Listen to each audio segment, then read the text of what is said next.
اس آیت کریمہ کے حوالے سے اب تک آپ کے سامنے جو بھی گفتگو ہوتی آ رہی ہے سالوں سے، جس میں ارشاد رب العزت ہو رہا ہے کہ ہم نے سبیل ہدایت کو قائم کر دیا، اور جو بھی اس سبیل ہدایت کا شکر ادا کرے گا اس کا شمار شاکرین میں ہوگا، اور جو اس سبیل ہدایت کا انکار کرے گا اس کا شمار انکار کرنے والوں میں ہوگا۔ یہ سورہ بہت ہی مشہور و معروف سورہ ہے کہ 2 روز قبل بھی آپ کے سامنے اسی آیت کے حوالے سے گفتگو ہو رہی تھی۔ سورہ حل اللہ، جس کا یہ سورہ ہے، جس کی آیت کریمہ ہے، اس میں صاف طور پر خداوند عالم نے اپنی بات کو ان کے قلوب کے لیے واضح کر دیا کہ جو قرآن کو سمجھنا چاہتے ہیں۔ اس میں کوئی ٹھگی چھپی بات نہیں ہے، کوئی عذر نہیں ہے۔ میں کیا عرض کر رہا ہوں شہنشاہ بھائی؟ اس میں کوئی عذر نہیں ہے۔ اب بندہ کل روز قیامت یہ استدلال پیش نہیں کر سکتا کہ ہمارے سامنے تو سبیل ہدایت موجود ہی نہیں تھی۔ بہت توجہ، ہمارے سامنے وہ راستہ موجود ہی نہ تھا کہ جس پر ہم چلتے، ہمارے سامنے وہ ہادی موجود ہی نہ تھے کہ جن سے ہم ہدایت کو حاصل کرتے۔ یعنی پروردگار عالم نے محکم انتظام کیا، اور یہ انتظام اس طرح ہوا کہ اب بشر اپنی جان چھڑا نہیں سکتا ہے۔ میں کیا عرض کر رہا ہوں آپ کے سامنے؟ سبیل ہدایت کو پہچاننے کے لیے خداوند عالم نے کچھ چیزیں رکھی جو اسلام میں بظاہر طور پر آپ مشاہدہ کرتے آتے ہیں۔ پہلی جو چیز رکھی سبیل ہدایت کو پہچاننے کے لیے وہ ہے قرآن کریم۔ دوسری جو چیز رکھی وہ ہے اقوال رسول اکرم صلی اللہ علیہ وسلم، اور ان کے ساتھ ساتھ ان کے خاندان کے وہ افراد کہ جن کو ہم اہل بیت رسول کے نام سے جانتے ہیں۔ ان 3 چیزوں کے ساتھ ساتھ وہ تاریخ کہ جس کو علماء حق نے امت مسلمہ کے سامنے بڑی مشکلوں سے اور بڑی کاوشوں کے ساتھ پیش کی۔ اس تاریخ کے حوالے سے اگر آپ اس تاریخ کو قرآن کے ترجمے کے ساتھ، ضروری نہیں ہے کہ کوئی بہت بڑا عالم ہو، ضروری نہیں ہے کہ بہت زیادہ جاننے والا ہو، نہیں، اگر آپ تاریخ اسلام کو، جو صحیح تاریخ ہے، مستند تاریخ ہے، جو علماء نے آپ کے سامنے پیش کی ہے، اس تاریخ کو اگر آپ قرآن کے ساتھ ملا کر دور تک دیکھتے چلے جائیں گے تو حق واضح ہوتا چلا جائے گا۔ میں کیا عرض کر رہا ہوں آپ کے سامنے؟ مگر اس میں ایک قید ہے۔ وہ قید کیا ہے؟ قید اتنی سی ہے کہ انسان کا دل پاک ہو، انسان کے دل میں طہارت ہو، انسان حق کو تسلیم کرنے والا ہو۔ اگر وہ حق کو تسلیم کرنے والا ہوگا تو ضروری نہیں ہے کہ وہ بہت بڑا مسلمان ہو، وہ بہت بڑا صحابی ہو، وہ بہت بڑا ایماندار انسان ہو، نہیں، اگر حق پسند ہوگا تو حق اس پر واضح ہو کر رہے گا۔ صلوات دیجیے۔ اس طرح صلوات نہ بھیجا کریں عزیزان محترم، صلوات اس طرح بھیجا کریں کہ جس طرح ایک چاہنے والا جس کی محبت میں زندگی بسر کرتا ہے، جب اس کو یاد کرتا ہے تو کس انداز سے صلوات بھیجے۔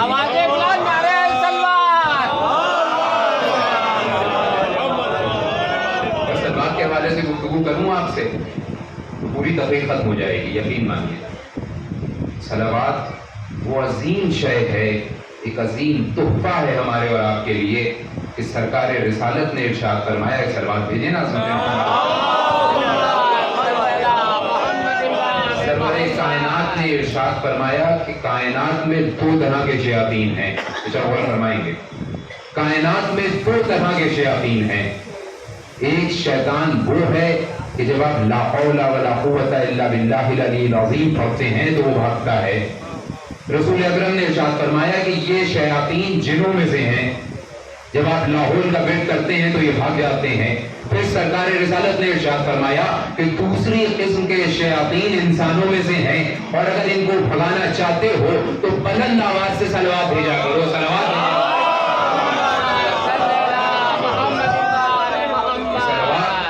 بڑے فوائد رکھتی ہے. تو میں اپنی بات پہ پلٹ رہا ہوں کہ اگر انسان کو سبیل ہدایت کو سمجھنا ہے تو اسے پاک دل سے, صاف دل سے چیزوں کا مشاہدہ کرنے کے بعد چیزوں کو تسلیم کرنا پڑے گا. اور اب مشاہدے کے لیے ایک چیز کی اور قید ہے. جب آپ کوئی چیز تلاش کرتے ہیں, کوئی چیز حاصل کرنا چاہتے ہیں, کسی عہدے تک پہنچنا چاہتے ہیں, اپنے چھوٹے بھائیوں کے لیے عرض کر رہا ہوں, جب کوئی بچہ, اس کے والدین یہ چاہتے ہیں بچے میں شوق کو دیکھ کر کہ یہ آگے چل کر ایک ڈاکٹر بن جائے, بچہ انجینئر بن جائے, بچہ سائنٹسٹ بن جائے, بچہ کسی اور فن میں ماہر ہو جائے, تو اس کی آساس بچپن سے رکھی جاتی ہیں. اور ان آساس میں, ان اینٹوں میں, ان بنیادوں میں, ان ستونوں میں جس چیز کی سب سے زیادہ ضرورت ہوتی ہے انسانی معاشرے میں, وہ ہے کسب علم. اگر علم نہ ہو تو انسان اپنے مقصد کو حاصل نہیں کر سکتا ہے. لاکھ کوشش کر لے, کتنا ہی بڑا پیسے والا کیوں نہ ہو, کتنا ہی اقتدار کا مالک کیوں نہ ہو, اگر اس کے پاس علم نہیں ہے تو وہ ڈاکٹر بن کر اپنے لیے بھی اس علم کو فائدہ مند نہیں ثابت کر سکتا اور دوسروں تک بھی فائدہ نہیں پہنچا سکتا ہے. اگر وہ بغیر علم کے ڈاکٹر بن جائے تو وہ زمانے کے لیے مہلک قرار پاتا ہے. بھائی لکھنؤ کی مثال ہے, نیم حکیم خطرہ جان است. صلوات بھیجیں حصول علم بہت ضروری ہے. اور میں اکثر کہا کرتا ہوں کہ حصول علم اس لیے ضروری ہے کیونکہ جیسا علم ہوگا ویسی معرفت ہوگی. بھائی, جیسا علم ہوگا ویسی معرفت ہوگی, جیسی معرفت ہوگی ویسی عقیدت ہوگی, جیسی عقیدت ہوگی ویسی اطاعت ہوگی, جیسی اطاعت ہوگی ویسا احترام ہوگا, جیسا احترام ہوگا ویسی شخصیت ہوگی, جیسی شخصیت ہوگی اس کے پاس ویسا ہی علم ہوگا. وہ مسئلے پوچھے گا نہیں اپنی بیٹی سے, بلکہ مسئلے بتائے گا, کہے گا جو کچھ پوچھنا چاہتے ہو پوچھ لو, اس سے قبل کہ تم مجھے فراموش کر دو. عزیزان محترم, جس کے پاس علم ہوتا ہے اس پر سر منبر یہ کہتا ہوا نظر آتا ہے کہ جو کچھ پوچھنا چاہتے ہو پوچھ لو, اور جس کے پاس علم نہیں ہوتا ہے وہ یہ کہتا ہوا نظر آتا ہے کہ اگر علی نہ ہوتے تو میں ہلاک ہو جاتا. صلوات بھیجیں عصمت محمد والے.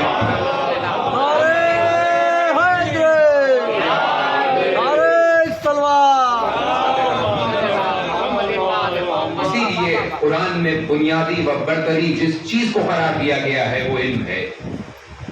اسلام کا مزاج علم ہے, اسلام کی روح علم ہے, اسلام کی طبیعت علم ہے, اسلام کا پیغام علم ہے.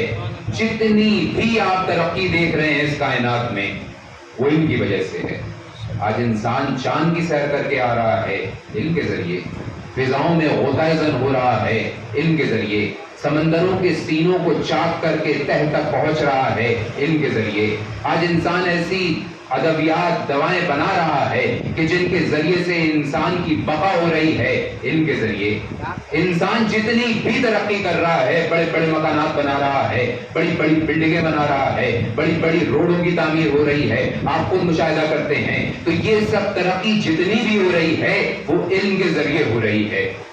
عزیزوں اور دوستوں, مگر ہاں اتنا ضرور ہے کہ اگر حصول علم صحیح دروازے سے ہوگا تو علم مفید ہوگا.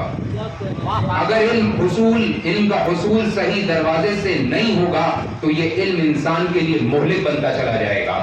اگر حصول علم صحیح دروازے سے ہے تو زمانے کو سلمان ملتے ہیں، اگر حصول علم صحیح دروازے سے ہے تو زمانے کو مقداد ملتے ہیں، فضہ ملتی ہیں۔ اگر حصول علم صحیح دروازے سے نہ ہو تو زمانے کو صدام ملتا ہے، سلمان رشدی ملتا ہے، تسلیمہ نسرین ملتی ہے، اور اوپر چلے جائیے اگر حصول علم صحیح دروازے سے نہ ہو تو زمانے کو ابو جہل ملتا ہے، ابو لہب ملتا ہے، ابو سفیان ملا کرتے ہیں۔ صلوات بھیجیے عظمت محمد۔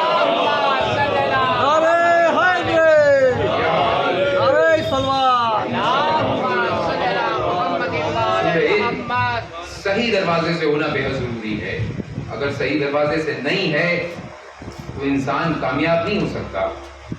عزیز اور دوستوں، اب دیکھیے جو بھی در اہل بیت پر حصول علم کے لیے آ گیا اس کی منزلت بڑھتی چلی گئی۔ مسلمان اس در پر آئیں یا نہ آئیں، اہل بیت کو کیا ضرورت ہے کہ مسلمان ان کے در پر آئیں؟ نہیں، مسلمان آئیں یا نہ آئیں، سلمان علم لینے کے لیے آئے ہیں، تاریخ گواہ ہے۔ عمر علم لینے کے لیے آئے ہیں، مقداد علم لینے کے لیے آئے ہیں، صاحبان اقتدار آئیں یا نہ آئیں، سید الملائکہ علم لینے کے لیے آئے ہیں۔ میں یوں ہی نہیں عرض کر رہا ہوں بلکہ تاریخ کے جملے ہیں کہ جناب سلمان فارسی اہل بیت کے در پر آئے اور علم حاصل کیا، کسب علم کیا۔ آپ کے سامنے تاریخ موجود ہے، میں نے بھی ایک واقعہ دیکھا آپ کے سامنے پیش کرتا ہوں کہ جب حکومتی خلافت نے، بہت بچا کے پیش کر رہا ہوں بات کو، جناب سلمان فارسی کو مدائن بھیجا، شہنشاہ بھائی غور فرمائیے گا، جب مدائن بھیجا کہ مدائن کی گورنری جناب سلمان سنبھال لیں، تو تاریخ نے لکھا سلمان فارسی ایک ناقے پر سوار ہوئے، لوگ جا رہے تھے ان کے ساتھ ساتھ مدائن پہنچے، مدائن والوں کو خبر ہوئی کہ ایک گورنر ہمارے لیے بھیجا گیا ہے۔ لوگ آئے، قافلے سالار سے پوچھا کہ ہمارے گورنر صاحب کہاں ہیں؟ لوگوں نے ڈھونڈا، نہیں مل رہے ہیں، کہا کہاں ہے ہمارے گورنر؟ کہا دیکھو سامنے جو اونٹ ہے سواری کے اوپر ایک بزرگ سوار ہیں۔ لوگ قریب آئے، اب جو دیکھا تو کیا دیکھا؟ پرانا لباس ہے۔ عزیز اور دوست، پہچانیے گا منزلت سلمان کو، ایک پرانا لباس ہے، سفید ریش ہے، چہرے پر بزرگی کے آثار ہیں، ہاتھوں میں کچھ بورے لیے ہوئے ہیں جن کو سینے کی کوشش کر رہے ہیں۔ تاریخ کے جملے پیش کر رہا ہوں۔ لوگوں نے دیکھا، کہا یہ ہے گورنر؟ ہاں بے شک یہی ہے۔ لوگوں نے جناب سلمان فارسی کو ان کی سواری سے نیچے اتارا، کہا سرکار محل آپ کا منتظر ہے، تشریف لے چلیں۔ جناب سلمان نے مسکرا کر فرمایا ہم اہل بیت رسول کے گھر کے غلام ہیں، ہمارا تعلق محلوں سے نہیں ہوا کرتا ہے۔ صلوات بھیجیں عظمت محمد۔ تاریخ نے لکھا کہ جناب سلمان فارسی فرماتے ہیں کہ ہمیں محلوں کی ضرورت نہیں ہے، ہمیں کسی مسجد کی طرف لے چلو۔ مسجد میں پہنچے، قیام کیا، نماز شروع ہو گئی، عبادت شروع ہو گئی۔ ادھر سلمان نے عبادت شروع کی، ادھر منافقین نے یہ سمجھا کہ بھائی اب جو مدائن کا گورنر بن کے آیا ہے وہ بڑا سیدھا انسان ہے، بڑا شریف انسان ہے، وہ تو ایک سن رسیدہ انسان ہے، اب اس سے گورنری کے فرائض کیا انجام دے پائے گا وہ۔ بس تاریخ نے لکھا کہ مدائن کے جو اوباش قسم کے لوگ تھے، میں کیا پیش کر رہا ہوں، جو شرارتی قسم کے لوگ تھے، جو بدماش قسم کے لوگ تھے، انہوں نے مدائن کے ماحول کو خراب کرنا شروع کیا، لوٹ مار شروع ہو گئی، لوگوں کی ہتک کی جانے لگ گئی، خواتین کی ہتک کی جانے لگ گئی، لوگوں نے لوٹم ماری شروع کر دی، جس کو جہاں چاہا وہاں قتل کر دیا، جس کو جہاں چاہا وہاں لوٹ لیا۔ سلمان فارسی تک جب یہ خبریں پہنچی تو سلمان کو، حیدر کرار کے غلام کو ایک بار جلال آیا۔ تاریخ نے لکھا آپ مسجد سے باہر تشریف لائے، مدائن کے ایک بلند ٹیلے کے اوپر گئے اور جانے کے بعد آواز دی او مدائن کے کتوں۔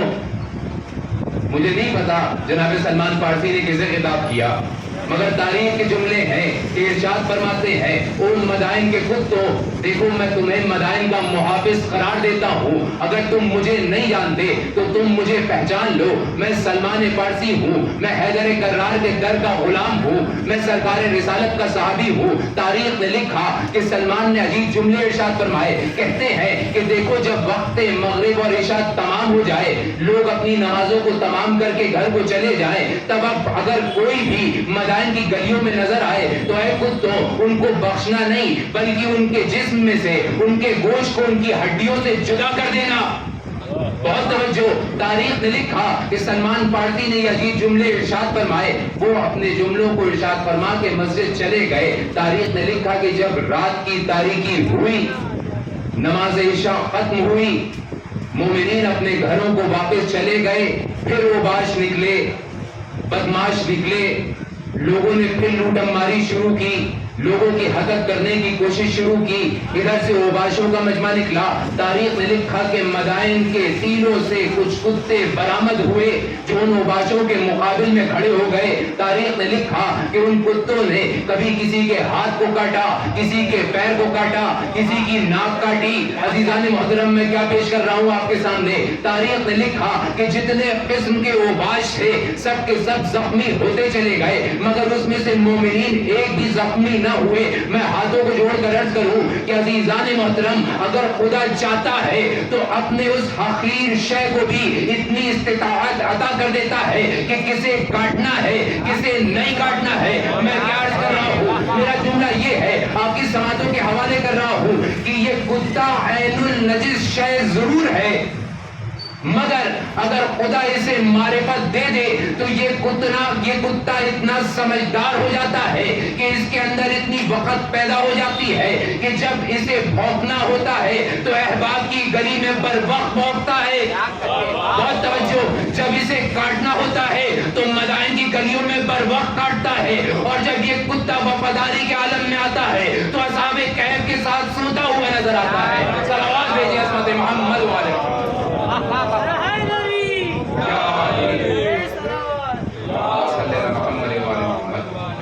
عزیزوں دوستوں, اہل بیت کی معرفت بڑی ضروری شے ہے. سلمان کو معرفت تھی تو سلمان کی معرفت ان چیزوں کو بھی تھی کہ جن کو ہم مخلوق خدا کے نام سے جانتے ہیں. عزیزوں اور دوستوں, معرفت اہل بیت کا ہونا بہت ضروری ہے. اگر معرفت نہ ہو انسان کو تو وہ کامیاب نہیں ہو سکتا ہے. اسی لیے ہم یہ مجلس برپا کرتے ہیں, اسی لیے ہم غم حسین کا سہارا لیتے ہیں, ہم فرش ازا کو بچھا دیتے ہیں, اس میں اہل بیت رسول کا ذکر کرتے ہیں تاکہ لوگ سمجھ سکیں کہ معرفت اہل بیت کیا ہے. ہمارے یہاں دروازے کھلے رہتے ہیں الحمدللہ, ہمارے یہاں دروازے بند نہیں رہتے ہیں. جس کا جی چاہے وہ فرش ازا پر آ جائے, جس کو جو بھی قصد کرنا ہے یہاں سے لے کے چلا جائے. ہمارے یہاں کوئی چیز ڈھکا چھپا کر نہیں ہوتی ہے. صلوات بھیجیں عصمت محمد. حسینیت حسینیت حسینیت, یزیدیت یزیدیت یزیدیت, ایک نعرہ حیدر, نعرہ سلوات. عزیزوں دوستوں, تاریخ نے لکھا کہ جب بادشاہ روم نے ہدایت حاصل کرنا چاہی تو اس نے اپنے 2 اہلکاروں کو, ایک کو دمشق کی طرف بھیجا, دوسرے کو عراق میں کوفے کی طرف بھیجا تاکہ ہدایت حاصل کر سکے. تاریخ نے لکھا بڑا اہم واقعہ ہے, ہادیوں کو پہچانیے کہ ہمارے ہادی کیسے ہوتے ہیں. تاریخ نے لکھا کہ ایک شخص جسے ہم یزید ولید کے نام سے جانتے ہیں, خدا لعنت کرے اس پر, امیر معاویہ نے اس کو اپنا اہلکار بنا کر بھیجا اور وہ نکلا اور روم پہنچا. بادشاہ روم نے کچھ سوالات اس کے سامنے رکھے, اس کے سوالوں کو سن کر پریشان ہو گیا. کیوں نہیں ہوتا, اس کا تو علم کے گھرانے سے کوئی تعلق ہی نہ تھا, وہ کیا جواب دیتا. یہاں تک کہ تاریخ نے لکھا کہ اب دوسری طرف سے امام حسن چلے. جب روم کے نزدیک پہنچے ہیں تو تاریخ کے جملے ہیں کہ بادشاہ روم کو خبر کی گئی کہ اب امام حسین کے بھائی, مولا کائنات کے بیٹے, سرکار رسالت کے نواسے حسن ابن علی آ رہے ہیں. تاریخ نے لکھا کہ وہ امام حسن کو دیکھنے کے لیے محل کی چھت پر چلا گیا. بادشاہ روم, اس کے ساتھ علماء بھی ہیں, اس کے ساتھ وکلا بھی ہیں, اس اس کے ساتھ وزراء بھی ہیں، سب محل کی چھت پر پہنچ گئے۔ تاریخ کے عجیب جملے ہیں کہ وہ کہتا ہے کہ میں نے محل سے دیکھا، محل کی چھت سے دیکھا کہ کچھ افراد کا ہجوم جو گھوڑوں پر سوار ہیں بادشاہ روم کے دربار کی طرف بڑھ رہے ہیں۔ تاریخ کے جملے پیش کر رہا ہوں، چھوٹی سی منظر کشی کر رہا ہوں کہ کچھ افراد ہیں جو کسی نورانی شے کا احاطہ کیے ہوئے آگے بڑھ رہے ہیں گھوڑوں کے اوپر، اور ان کے سر پر ابر سایہ کیے ہوئے ہے۔ تاریخ نے لکھا کہ گھوڑوں کی رفتار جب تیز ہوتی تھی تو ابر کی رفتار تیز ہو جاتی تھی، جب گھوڑوں کی رفتار دھیمی ہوتی تھی تو ابر کی رفتار دھیمی ہو جاتی تھی۔ اس عالم میں کہ راوی لکھتا ہے ایسا لگتا تھا، وہ ہجوم ایسا تھا کہ جیسے ستاروں کے درمیان میں 14ویں کا چاند چمک رہا ہو۔ میں کیا عرض کر رہا ہوں؟ اس انداز میں امام حسن بادشاہ روم کے دربار کے قریب پہنچے، اس پر اتنی ہیبت طاری ہوئی کہ وہ اپنے محل کی چھت سے نیچے اترا، امام کا استقبال کیا، امام کو محل میں لے گیا، اور جو ایک بلند مقام تھا جہاں بادشاہ خود بیٹھا کرتا تھا، امام کو وہاں بیٹھوایا۔ امام تشریف فرما ہوئے۔ تاریخ نے لکھا کہ بادشاہ روم حیرت سے امام کے چہرے کی زیارت کرتا رہا۔ امام مسکرا کر کہا، ہے بادشاہ روم، اگر تم نے میرے چہرے کی زیارت کر لی ہو تو کیا تم سوال کرو گے جو پوچھنا چاہتے ہو، یا میں ان سوالوں کو بیان کروں؟ صلوات دیجیے۔ تاریخ لکھتی ہے کہ بادشاہ روم نے ہاتھوں کو جوڑا، کہا مولا آپ ہی بیان کیجئے۔ کہا تو یہ جاننا چاہتا تھا کہ حق اور باطل میں کتنا فاصلہ ہے، تو یہ جاننا چاہتا تھا کہ زمین سے آسمان کی مسافت کتنی ہے، تو یہ جاننا چاہتا تھا کہ مغرب سے مشرق کا فاصلہ کتنے دنوں میں طے کیا جا سکتا ہے، تو یہ جاننا چاہتا تھا کہ وہ کون سی اشیاء ہیں جو بغیر ماں باپ کے دنیا میں آئیں، تو یہ جاننا چاہتا تھا کہ خدا نے کون سی شے قوی بنائی ہے اور اس پر دوسری شے کو فوقیت عطا کی ہے۔ بادشاہ روم نے ہاتھوں کو جوڑا، کہا مولا یہی تو جاننا چاہتا تھا۔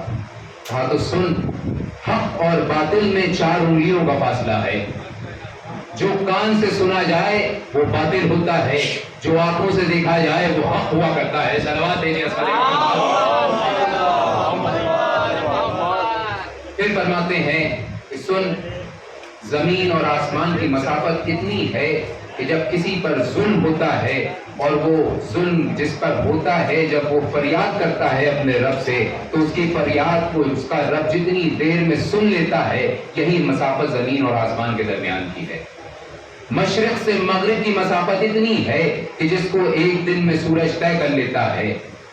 وہ اشیاء کہ جو بغیر ماں باپ کی دنیا میں آئیں، ان میں سے سب سے پہلی مخلوق جناب آدم علیہ السلام ہے۔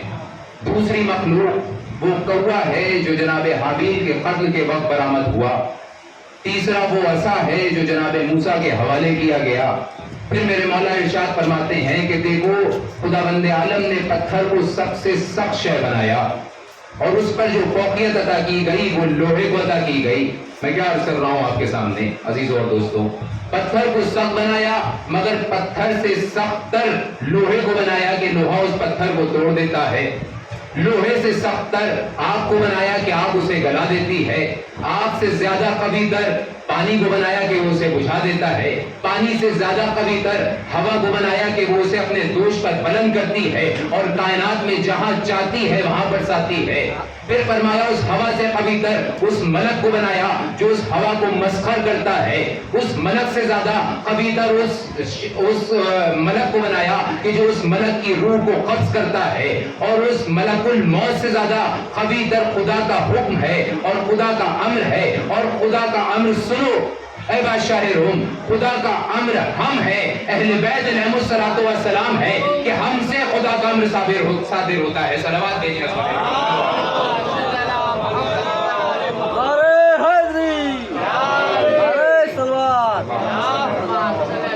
تاریخ نے لکھا بادشاہ روم کو جب سوالوں کے جواب ملے تو امام سے اس نے مؤدبانہ گزارش کی کہ آئیے اور فلاں کمرے میں تشریف لے چلیے کہ جہاں ہماری کچھ تصاویر ہیں جن کی ہم تصدیق چاہتے ہیں۔ امام اس کمرے میں گئے، محل کے اس گوشے میں گئے۔ تاریخ نے لکھا کہ امام نے بتایا کہ یہ تصویر تیرے بزرگ کی ہے، یہ تصویر فلاں بادشاہ کی ہے. اب جو یہ تصویریں ہیں ان میں سے یہ تصویر حضرت آدم علیہ السلام کی ہے جن کو خدا نے اپنا پہلا نبی بنا کر بھیجا. دوسری تصویر کی طرف اشارہ فرماتے ہوئے فرمایا کہ یہ جناب نوح کی تصویر ہے, یہ جناب ابراہیم کی تصویر ہے, یہ جناب موسیٰ کی تصویر ہے, یہ جناب عیسیٰ کی تصویر ہے. تاریخ نے لکھا کہ امام نے ایک ایک تصویر کو دیکھ کر ایک ایک نبی کا ذکر کیا. شاعر نے یہاں پر امام کے الفاظ کو کتنی خوبصورت زبان میں ڈھالا ہے کہ شاعر کہتا ہے کہ مولا ارشاد فرماتے ہیں او بادشاہ روم, ان میں سے اکثر نبیوں کا یہ فرض ہے, بھائی غور فرمائیے گا, ان میں سے اکثر نبیوں کا یہ فرض ہے کہ میرے بابا کے در کی غلامی کریں. ان میں سے اکثر نبیوں کا یہ فرض ہے کہ میرے بابا کے در کی غلامی کریں. گر تو کہے تو میں انہیں حکم دوں یہ ساری تصاویر جھک کر سلامی کریں. صلوات بھیجیں محمد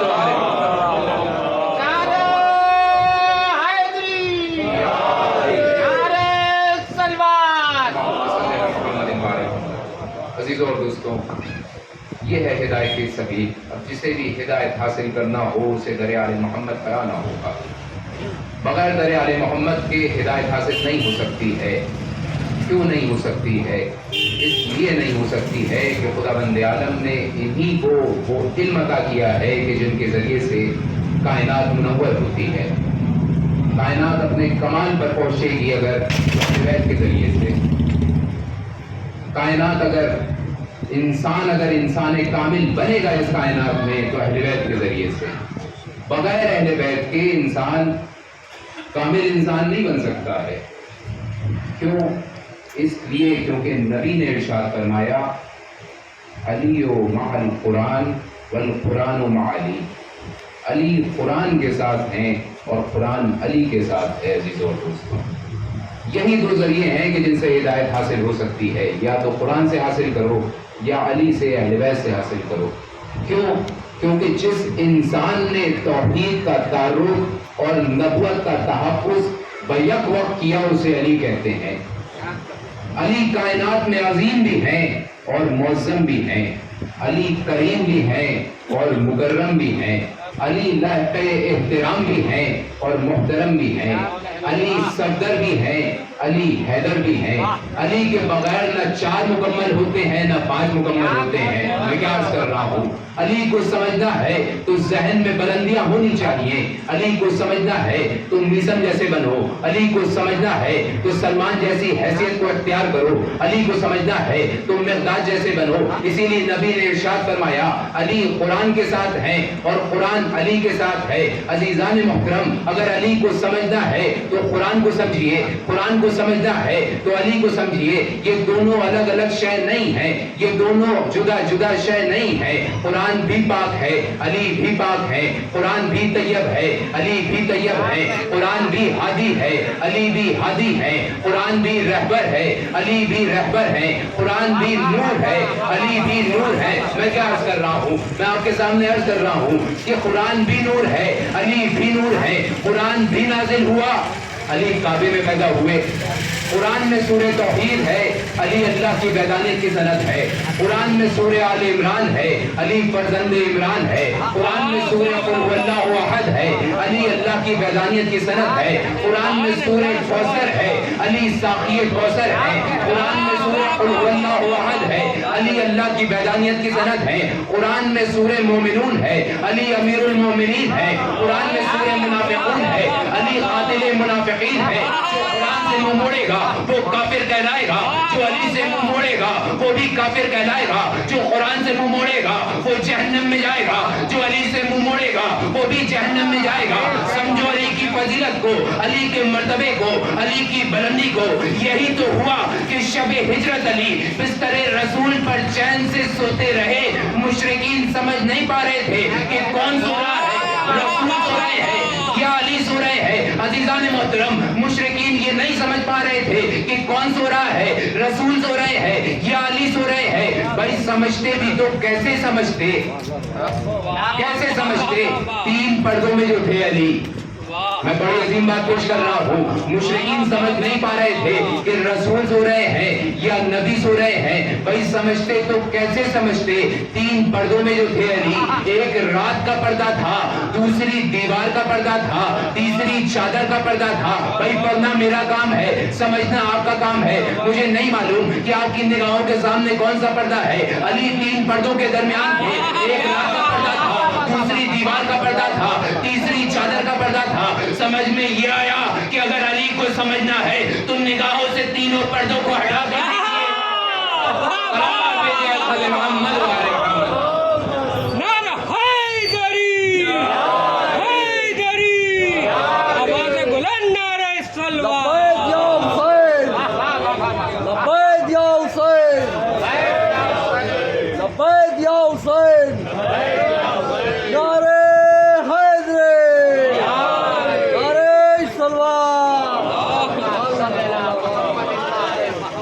دوستوں، یہ میرے جملے نہیں ہیں، تاریخ کے جملے ہیں. علماء نے لکھا کہ علی 3 پردوں کے درمیان تھے.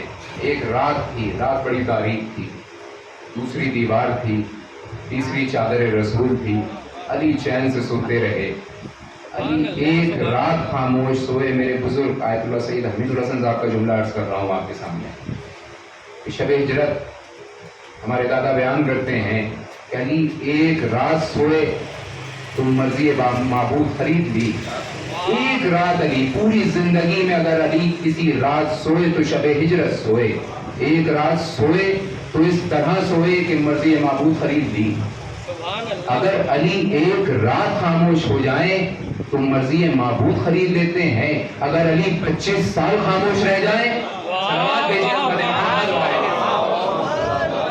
بلندر سلوات بھیجیں اسمت محمد.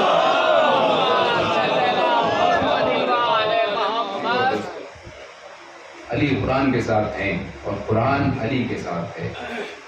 اچھا ایک بات بتلائیے، جب سرور کائنات نے یہ حدیث ارشاد فرمائی کہ میرا علی قرآن کے ساتھ ہے اور قرآن علی کے ساتھ ہے، علی و مع القرآن والقرآن و مع علی، اس میں لوگ اکثر غلطی کرتے ہیں، الف لام معرفے کا لفظ علی پر داخل کر دیتے ہیں، جبکہ مولا کائنات کے نام کی بھی عربی قواعد کے اعتبار سے خصوصیت یہ ہے کہ الف لام بھی میرے مولا کے نام کے ساتھ نہیں آ سکتا ہے. یہ فوقیت رکھی ہے اللہ نے لفظ علی میں. جب رسول نے ارشاد فرمایا کہ علی قرآن کے ساتھ ہے اور قرآن علی کے ساتھ ہے تو مجھے حق سے بتلا دے. میں دعویٰ کرتا ہوں جہاں تک میری آواز جا رہی ہو، کوئی مجھے حق سے بتلائے کیا رسول نے کوئی وقت معین کیا تھا کہ دیکھو علی کے ساتھ قرآن یہاں پر ہے، یہاں پر نہیں ہے، علی کے ساتھ قرآن گھر پر ہے، گھر سے باہر نہیں ہے، علی کے ساتھ قرآن میری زندگی تک ہے، میری زندگی کے بعد قرآن علی سے جدا ہو جائے گا؟ نہیں. کیا نبی نے کوئی وقت معین کیا، کوئی ٹائمنگ ڈکلیئر کی، کسی خاص موقع کے لیے ارشاد فرمایا؟ نہیں. نبی نے کوئی قید نہیں لگائی. جب سرور کائنات کے جن کی زبان پر عصمت کے پہرے بیٹھے ہوئے ہوں، جو بغیر وحی الہی کے کلام نہیں کرتے، جن کا نام عرش پر احمد، فرش پر محمد، جن کی منزل قعبہ حسین، جن کا مقام عرش مولا، جن کی بلندیوں اور عظمتوں کا سکہ انسانی دلوں پر خداوند عالم نے کلندہ کر دیا ہو، وہ رسول کہ جس کے لیے قرآن گواہی دے رہا ہو کہ رسول کلام ہی نہیں کرتے مگر یہ کہ وحی الہی سے گفتگو کرتے ہیں، وہ وحی الہی کا پاون رسول آواز دے رہا ہے، علی و مع القرآن والقرآن و مع علی. میرا علی قرآن کے ساتھ اور قرآن علی کے ساتھ. رسول نے کوئی وقت معین نہیں کیا. پوری ذمہ داری کے ساتھ عرض کر رہا ہوں، رسول نے کوئی ٹائمنگ ڈکلیئر نہیں کی. رسول نے کسی خاص وقت کے لیے ارشاد نہیں فرمایا کہ علی کے ساتھ قرآن یہاں ہے یہاں نہیں ہے، علی کے ساتھ قرآن مکے میں ہے مدینے میں نہیں ہے، علی کے ساتھ قرآن خیبر میں ہے صفین میں نہیں ہے، علی کے ساتھ قرآن احد میں ہے جمل میں نہیں ہے. رسول نے کوئی قید نہیں لگائی. بھائی پڑھنا میرا کام ہے، سمجھنا آپ کا کام ہے. میں بہت زیادہ واضح نہیں کر پاؤں گا اپنی بات کو. رسول نے کوئی قید نہیں لگائی. رسول نے کوئی ٹائمنگ ڈکلیئر نہیں کی، رسول نے کسی قسم کا کوئی احاطہ نہیں کیا، بلکہ کلی طور پر سرکار رسالت نے ارشاد فرمایا کہ میرا علی قرآن کے ساتھ ہے اور قرآن علی کے ساتھ ہے۔ تو اس کا مطلب یہ ہوا کہ جب سے قرآن ہے، جب سے قرآن ہے علی کے ساتھ ہے، اور جب تک قرآن رہے گا علی کے ساتھ رہے گا۔ اب قرآن کب سے ہے؟ روز اول سے ہے۔ قرآن کب تک رہے گا؟ روز آخرت تک رہے گا، اور صرف رہے گا نہیں بلکہ زندہ اور جاوید معجزہ بن کر رہے گا۔ میں کیا پیش کر رہا ہوں آپ کے سامنے؟ علی قرآن کے ساتھ، قرآن علی کے ساتھ۔ قرآن کب سے ہے؟ تو عزیزان محترم، میں نے ایک جملے میں پورا سفر تمام کر دیا کہ قرآن روز اول سے ہے، اور کب تک رہے گا؟ روز قیامت تک رہے گا۔ اب علی کب سے ہیں؟ اگر حدیث کے حوالے سے بات کی جائے، اگر حدیث کے حوالے سے بات کی جائے تو خداوند عالم نے ارشاد فرمایا کنز کنزن مخفیہ، میں چھپا ہوا خزانہ تھا جب میں نے چاہا کہ میں پہچانا جاؤں۔ عزیزان محترم، قید لگائی خدا نے، نبی کے قول میں قید نہیں تھی، پروردگار عالم کے قول میں قید تھی کہ جب سے میں پہچانا جاؤں۔ اب جب سے ضرورت معرفت خدا ہوئی، بہت عظیم کا پیش کر رہا ہوں، جب سے معرفت الہی کی ضرورت ہوئی اس وقت سے نبی اور علی موجود۔ تو علی ہوئے عالم نور میں تو قرآن علی کے ساتھ، علی عالم ظہور میں تو قرآن علی کے ساتھ، علی عالم طہور میں تو قرآن علی کے ساتھ، علی عالم مشہود میں تو قرآن علی کے ساتھ، علی عالم خلق میں تو قرآن علی کے ساتھ، علی عالم خلق میں تو قرآن علی کے ساتھ، علی عالم کمال میں تو قرآن علی کے ساتھ، علی عالم جمال میں تو قرآن علی کے ساتھ، علی آسمان اول پر تو قرآن علی کے ساتھ، علی آسمان دوم پر تو قرآن علی کے ساتھ، علی چرخہ چہارم پر تو قرآن علی کے ساتھ، علی قبا حسین میں تو قرآن علی کے ساتھ، علی صدر المنتہا میں تو قرآن علی کے ساتھ، علی بلند ہوتے چلے جا رہے ہیں، قرآن بلند ہوتا چلا جا رہا ہے، علی آئے آدم کے صلب میں تو قرآن علی کے ساتھ، علی نوح کے صلب میں تو قرآن علی کے ساتھ، علی ابراہیم کے صلب میں تو قرآن علی کے ساتھ، علی اسماعیل کے صلب میں تو قرآن علی کے ساتھ، علی عدنان کے صلب میں تو قرآن علی کے ساتھ، علی قینان کے صلب میں تو قرآن علی کے ساتھ، علی فہر کے صلب میں تو قرآن علی کے ساتھ، علی کعب کے صلب میں تو قرآن علی کے ساتھ، علی نوری کے صلب میں تو قرآن علی کے ساتھ، علی غالب کے صلب میں تو قرآن علی کے ساتھ، علی عبد مناف کے صلب میں تو قرآن علی کے ساتھ، علی جناب عبد المطلب کے صلب میں تو قرآن علی کے ساتھ۔ عزیزان محترم، بڑا عظیم جملہ آپ کے سامنے پیش کرنے جا رہا ہوں، اگر پسند آ جائے تو اس غریب کے حق میں دعا کر دیجئے گا۔ علی جناب عبد المطلب کے صلب میں تو قرآن علی کے ساتھ، علی جناب ابو طالب کے صلب میں، علی جناب ابو طالب کے صلب میں تو قرآن علی کے ساتھ۔ عزیزان محترم، آپ نے بڑی خاموشی سے سن لیا، میں نے بڑی خاموشی سے بیان کر دیا، اب مجھے ذرا حق سے بتلائیے کہ قرآن کیا شے ہے؟ قرآن کیا شے ہے؟ قرآن ہے کلام خدا۔ قرآن وہ شے ہے کہ جس کو جبریل جیسا امین فرشتہ لے کر کس کے پاس آیا؟ سرکار رسالت کے پاس آیا۔ بہت توجہ، ان کے پاس آیا جو تمام نبیوں کے سردار ہیں۔ بہت توجہ، قرآن کی عظمت کو سمجھیے، قرآن کتنا باعظم ہے، قرآن کتنا محترم ہے کہ کون نبی کے پاس، کس نبی کے پاس آ رہا ہے؟ جو نبیوں کے سردار۔ کون لے کر آ رہا ہے؟ جو ملائکہ کے سردار۔ کس کے لیے لے کر آ رہا ہے؟ وہ امت جو تمام امتوں میں سب سے بہتر۔ قرآن کی بڑی منزلت ہے۔ عزیزان محترم، عجیب بات ہے کہ عام مسلمان کہ جس کے لیے حکم ہو رہا ہے وہ قرآن کو رکھو پاک جگہ، طاہر جگہ، مطہر جگہ۔ قرآن کو آپ جس جگہ بھی رکھیں گے، قرآن کی آیت ہے کہ قرآن کو پاک جگہ رکھا جائے، باوضو ہو کر چھوا جائے۔ عجیب بات ہے کہ عام مسلمان تو قرآن کو رکھے پاک جگہ، طاہر جگہ، مطہر جگہ، مگر خدا بند عالم نے کوئی خیال ہی نہ کیا، نعوذ باللہ، نعوذ باللہ، قرآن کو ایک کافر کے صلب میں رکھ دیا۔ نہیں پتا بات سے ہوئی یا نہیں ہوئی۔ قرآن ہے علی کے ساتھ، علی ہے قرآن کے ساتھ۔ علی جناب آدم کے صلب سے سفر کرتے ہوئے جناب ابو طالب کے صلب میں آئے تو خدا بند عالم نے کیا کوئی خیال ہی نہ کیا تھا کہ قرآن کو ابو طالب کے صلب میں رکھا، علی کو ابو طالب کے صلب میں رکھا؟ بھئی صلب کیا ہے؟ بچوں کے لیے عرض کروں کہ صلح ہے ایک چھپی ہوئی شے، ایک باطنی شے جس کو آپ اپنی آنکھوں سے مشاہدہ نہیں کر سکتے. میں، میرے والد، میرے دادا، میرے پردادا، میرے سکر دادا، یہاں تک کہ سلسلہ بڑھتا چلا جائے گا، یہ جو سلسلہ ہے اسے کہتے ہیں صلح. صلح ہے چھپی ہوئی شے، پوشیدہ شے، مگر عزیزان محترم آغوش ہے کھلی ہوئی حقیقت. بہت توجہ، صلح ہے چھپی ہوئی شے، باطنی شے، مگر آغوش ہے کھلی ہوئی حقیقت. یعنی خداوند عالم نے بڑا انتظام کیا، بڑا احترام کیا. صلب ابو طالب میں علی کو رکھا، گود میں محمد کو بٹھایا. عزیزان محترم، صلب ابو طالب میں علی کو رکھا، گود میں محمد کو بٹھایا. صلب ابو طالب میں قرآن کو رکھا، گود میں محمد کو بٹھایا، تاکہ دنیا یہ دیکھ لے، دنیا یہ سمجھ لے، دنیا یہ جان لے کہ ابو طالب کا ظاہر بھی پاک ہے، ابو طالب کا باطن بھی پاک ہے. سلوات بھیجئے عظمت امام.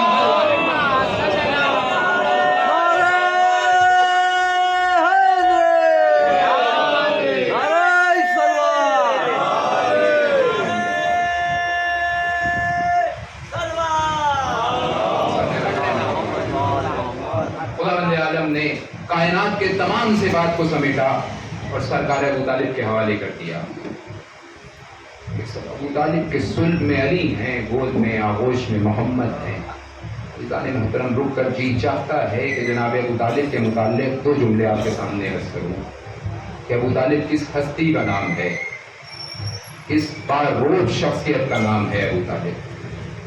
جناب ابو طالب کی عظمت کو سمجھنا ہے تو صرف اتنی سی بات مسلمان سمجھ لے تو جان جائے گا کہ سرکار ابو طالب کی عظمت کیا ہے. ابو طالب اس ہستی کا نام ہے. عزیزوں اور دوستوں، جملہ فراموش نہ کیجیے گا، رائے گاہ میں جانے دیجیے گا. ابو طالب اس ہستی کا نام ہے کہ جس ہستی کی آغوش میں کائنات کے آخری نبی کی پرورش ہوئی. عزیزوں اور دوستوں، اور 1-2 سال نہیں ہوئی بلکہ 40 برس تک سرکار ابو طالب نے سرکار رسالت کا دفاع فرمایا.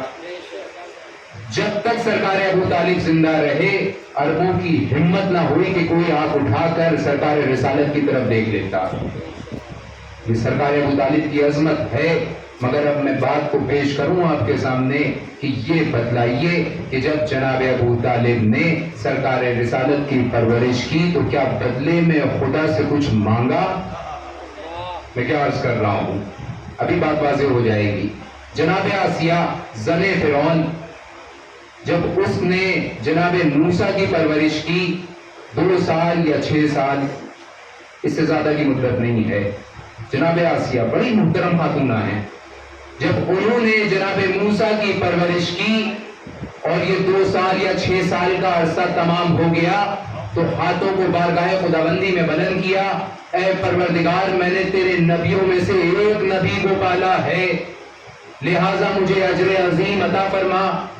آواز قدرت آئی، کیا چاہتی ہے؟ کہا مجھے اپنے قرب میں جنت میں ایک مکان عطا کر دے. اللہ اکبر، میں کیا عرض کر رہا ہوں. جناب آسیہ نے جناب موسیٰ کی پرورش کی تو جنت میں مکان کا مطالبہ کر لیا.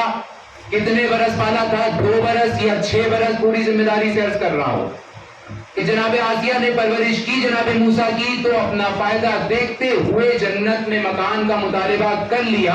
مگر مسلمانوں، مجھے حق سے بتلاؤ، میری آواز جہاں تک جا رہی ہو آپ اپنے دل کھلے ہوئے دل سے سنیں اور اس بات کو سمجھنے کی کوشش کریں کہ جناب آسیہ نے صرف 2 برس پالا، 6 برس پالا تو مطالبہ کر لیا جنت کا، اپنے قرب میں، خدا کے قرب میں مکان کا. مگر مجھے حق سے بتلائیے کہ سرکار ابو طالب نے کہ جس نبی کو پالا ہو، جو تمام نبیوں کے سردار ہو، 40 برس تک ان کا دفاع کیا، مگر مجھے کہیں دکھلا دیے کہ جناب ابو طالب نے جنت کا مطالبہ کیا ہو.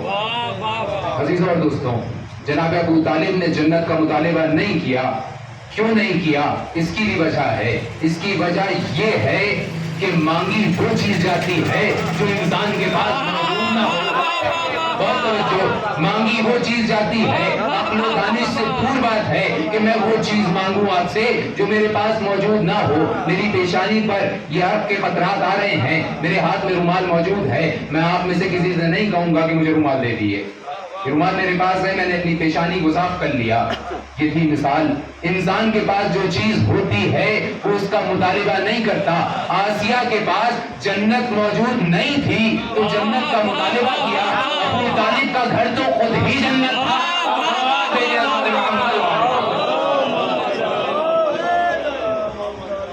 بلند تر سلوات بھیجیں عظمت محمد۔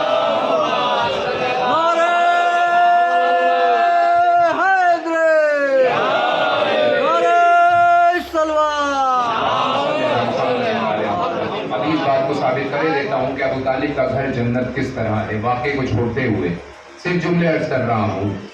جنت کیا ہے عزیزان محترم؟ جنت کیا ہے؟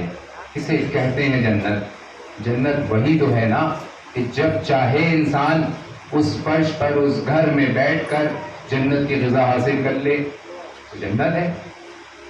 جنت کے ملائکہ اگر اتر کر اب کسی گھر میں خدمت کرتے ہوئے نظر آئیں تو وہ گھر جنت نہیں تو اور کیا ہے؟ بات کو اور واضح کروں، جبرائیل اور میکائیل جیسے اگر کسی گھر کی چکی چلاتے ہوئے نظر آئیں تو یہ جنت نہیں تو اور کیا ہے؟ بات کو اور واضح کیے دیتا ہوں کہ جنت کیا ہے؟ جنت وہ ہے، وہ گھر ہماری نگاہوں میں جنت ہے کہ جس گھر کی خاتونہ جنت کی عورتوں کی سردار، وہی گھر جنت ہے کہ جس کے گھر کے بچے جنت کے جوانوں کے سردار، وہی گھر جنت ہے کہ جس گھر کا مالک جنت اور جہنم کو تقسیم کرنے والا ہو۔ صلوات بھیجیں عظمت محمد۔ جملے عرض نہیں کر رہا ہوں بلکہ سرکار رسالت کی حدیث ہے، الحسن والحسین سید الشباب اہل جنہ۔ حسن اور حسین جوانان جنت کے سردار ہیں۔ میرے دوستوں اور عزیزوں، مجھے یہ بتلائیے کہ جوانان جنت کے سردار امام حسن اور امام حسین ہیں، یہ بات تسلیم ہے۔ اب اگر ذرا بات کی جائے تو مجھے حق سے بتلائیے کہ جنت میں کون جائے گا؟ ہے بڑا اہم موضوع ہے۔ ساری تاریخ اگر آپ سمیٹ کے دیکھیں گے تو مسئلہ یہی پر آ کے رکے گا کہ جنت میں کون جائے گا؟ جنت میں مالکی جائے گا، شافعی جائے گا، حنفی جائے گا، حنبلی جائے گا، شیعہ اثنا عشری جائے گا، وہابی فرقے سے تعلق رکھنے والے افراد جائیں گے۔ کس مسلک کے لوگ جائیں گے، کس مسلک کے لوگ نہیں جائیں گے، کس کے ماننے والے جائیں گے، کس کے ماننے والے نہیں جائیں گے، یہ بڑی عظیم بات ہے۔ یہ بات 1450 برس سے پیش ہو رہی ہے، اب تک حل نہیں ہو پائی۔ جب 1450 برس سے حل نہ ہو سکی تو ہم اور آپ کیا حل کر پائیں گے؟ کون سا فرقہ جائے گا، کون سا فرقہ نہیں جائے گا، ہمیں اس بات پہ گفتگو ہی نہیں کرنا۔ ہمیں تو اس بات پر گفتگو کرنا ہے جس پر عالم اسلام پوری طرح متفق ہے۔ مسلمانوں کے 73 فرقے اس بات پر متفق ہیں۔ عظیم بات پیش کر رہا ہوں عزیزان محترم، دائرے اسلام میں رہنے والے 73 کے 73 فرقے چاہے آج ہوئے ہوں یا روز قیامت تک ہو جائیں، سب کے سب اس بات پر متفق ہیں کہ حضرت آدم جنت میں جائیں گے، حضرت نوح جنت میں جائیں گے، حضرت ابراہیم جنت میں جائیں گے۔ ہر مسلمان، کسی مسلمان سے جا کر پوچھئے کہ بھئی جنت میں کون جائے گا؟ کیا آدم جنت میں جائیں گے؟ کہے گا بے شک جائیں گے۔ نوح جنت میں جائیں گے، ابراہیم جنت میں جائیں گے، اسماعیل جنت میں جائیں گے، یوسف جنت میں جائیں گے، یونس جنت میں جائیں گے، یعقوب جنت میں جائیں گے، یحییٰ جنت میں جائیں گے، یوحنا جنت میں جائیں گے، ادریس جنت میں جائیں گے، زکریا جنت میں جائیں گے، خضر جنت میں جائیں گے، ہود جنت میں جائیں گے، طالوت جنت میں جائیں گے۔ کیوں جائیں گے؟ کیونکہ یہ ہیں انبیاء میں سے خدا کے منتخب بندے ہیں، یہ جنت میں ضرور جائیں گے۔ بہت توجہ سے سنیے گا عزیزان محترم، جب یہ بات ثابت ہے کہ آدم جنتی ہیں، نوح جنتی ہیں، 1,24,000 انبیاء جنتی ہیں، آدم جنت میں ہوں گے تو جنت کے جوان، نوح جنت میں ہوں گے تو جنت کے جوان، ابراہیم جنت میں ہوں گے تو جنت کے جوان، اسماعیل جنت میں ہوں گے تو اسماعیل جنت کے جوان، یوسف جنت میں ہوں گے تو یوسف جنت کے جوان۔ جتنے بھی انبیاء جتنے بھی اوصیا جنت میں ہوں گے سب کے سب جوان ہوں گے. تو میں کہوں گا پروردگار یہ کیسا انتظام ہے کہ تو نے در آل محمد پر امام حسن اور امام حسین کو رسول کے کم سن نواسوں کو جنت کے جوانوں کا سردار بنایا. یعنی تو نے جنت کے جوانوں میں امام حسن امام حسین کو آدم کا بھی سردار بنایا, نوح کا بھی سردار بنایا, ابراہیم کا بھی سردار بنایا, اسماعیل کا بھی سردار بنایا, یوسف کا بھی سردار بنایا, یونس کا بھی سردار بنایا, یعقوب کا بھی سردار بنایا. پروردگار یہ کیسا انتظام ہے کہ تو نے رسول کے کم سن نوازوں کو تمام انبیاء کا سردار بنا دیا. تو عجب نہیں کہ آواز قدرت آئے کہ اے نادان یہ انتظام نہیں ہے, یہ انتظام نہیں ہے, یہ انتقام ہے. بہت توجہ, یہ انتظام نہیں ہے, یہ انتقام ہے. کل تم نے علی کو کم سن کہہ کر خلیفہ ماننے سے انکار کر دیا تھا, لہذا ہم نے علی کے کم سن بچوں کو جنت کے جوانوں کا سردار بنا دیا. صلوات بھیجیے اس مدد محمد. لبیک یا حسین, لبیک یا حسین, نعرہ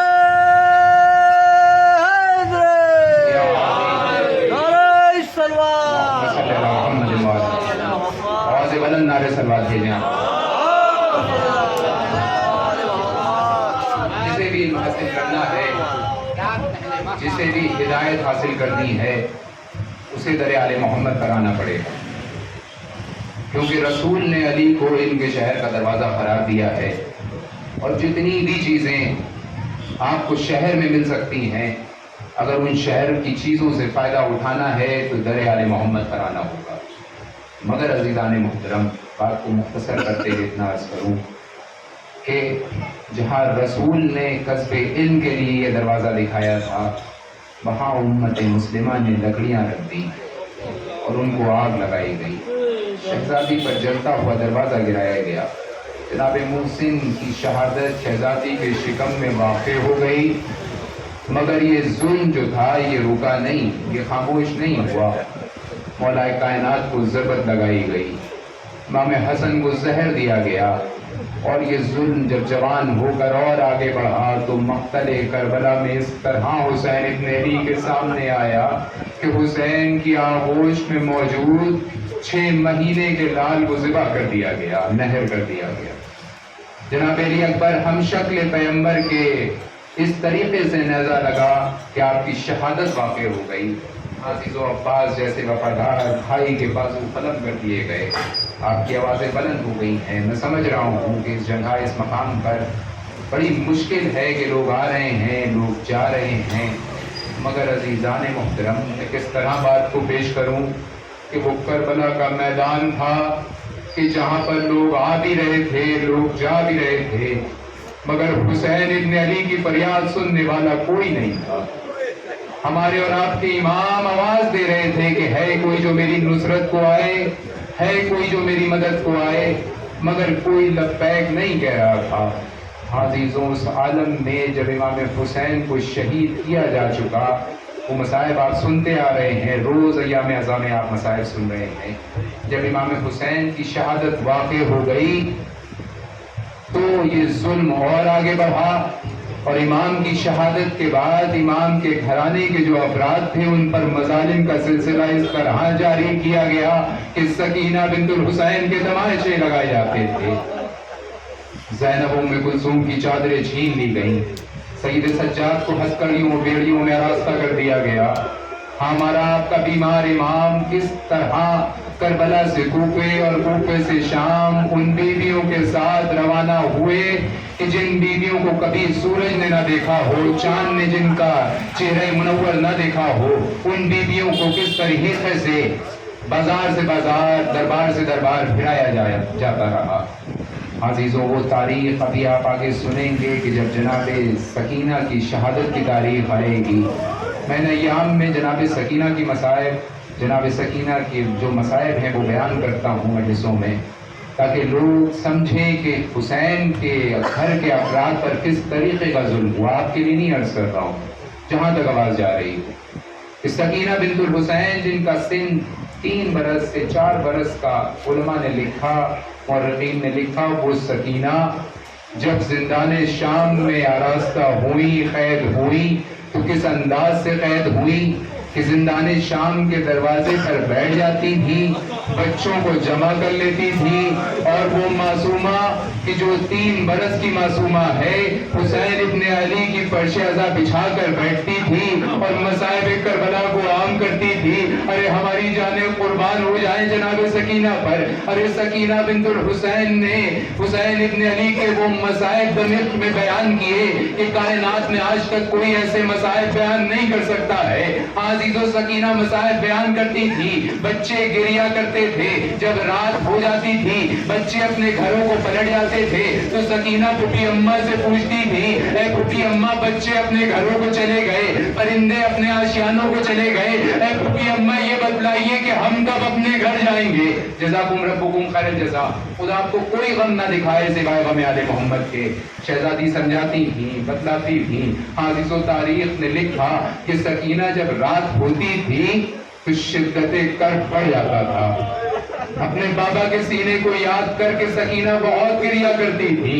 ایک شب ایسی بھی آئی کہ سکینہ گریا کرتے کرتے ایک مرتبہ غشی کے عالم میں گئیں۔ اب غش میں سکینہ نے خواب میں دیکھا کہ جب رسول خدا آئے ہیں، دادا علی مرتضیٰ آئے ہیں، بابا حسین ابن علی آئے ہیں، شہزادی فاطمہ زہرا آئی ہیں۔ تاریخ نے لکھا کہ حسین ابن علی نے ایک مرتبہ سکینہ کو اپنی آغوش میں لیا، اے میری بچی گھبراؤ نہیں، وہ وقت نزدیک ہے کہ جب تم ہم سے ملحق ہو جاؤ گی۔ ارے سکینہ نے خود کو بابا کی آغوش میں خواب میں دیکھا۔ اب جو خواب سے بیدار ہوئی تو تاریخ نے لکھا کہ سکینہ بہت پریشان ہو گئی۔ ارے سکینہ کے غم میں اضافہ ہوا، سکینہ کے گریے میں اضافہ ہوا۔ تاریخ نے لکھا کہ اب سکینہ کو سید سجاد بھی سمجھاتے ہیں، کبھی زینب علی مقام سمجھاتی ہے، مگر سکینہ کا گریہ رکتا نہیں ہے۔ تاریخ نے لکھا کہ سکینہ گریہ کرتی جاتی ہے، اپنے بابا کو پکارتی جاتی ہے، ارے خواب بیان کرتی جاتی ہے، گریہ کرتی جاتی ہے۔ ادھر سکینہ بنت الحسین نے اپنے خواب کو بیان کیا، ادھر کوہرام مچ گیا، ارے شہزادیوں نے گریہ شروع کر دیا۔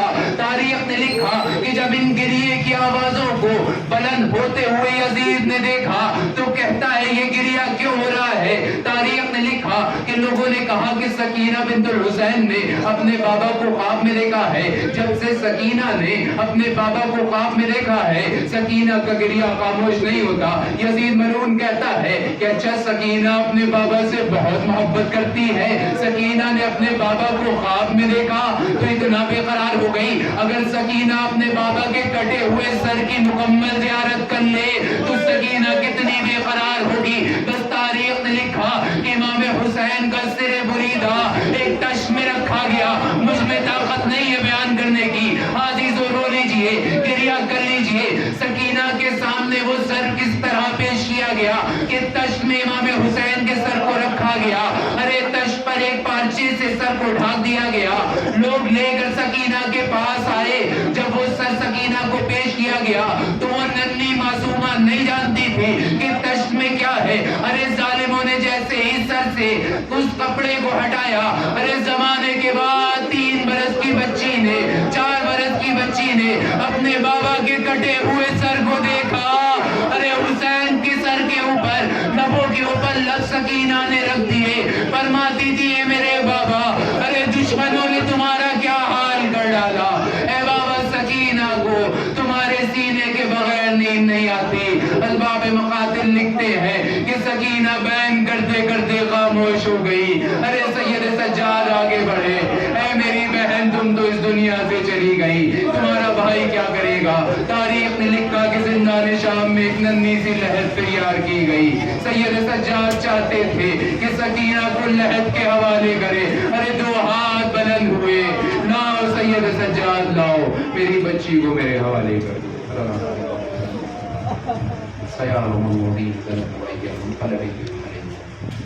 ہماری اس مختصر سی بات کو قبول کرنا، حاضرین مجلس کے تمام دلی شرعی مقاصد پورا فرما۔ بار الہ ہم میں سے جو بھی یہاں پر موجود ہیں یا جو نہیں آ سکتے ہیں ان کی بیماریوں پریشانیوں کو دور فرما. بار الہ جو صاحب اولاد نہیں ہیں انہیں اولاد عطا فرما.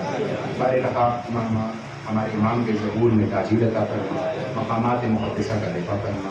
جہاں جہاں شیعہ حیدر کرار ہیں ماتمدار ہیں ان کی جان مال آرزو ان کی جان و مال کی حفاظت فرما. عزت و آبرو کی حفاظت فرما. ماتم حسین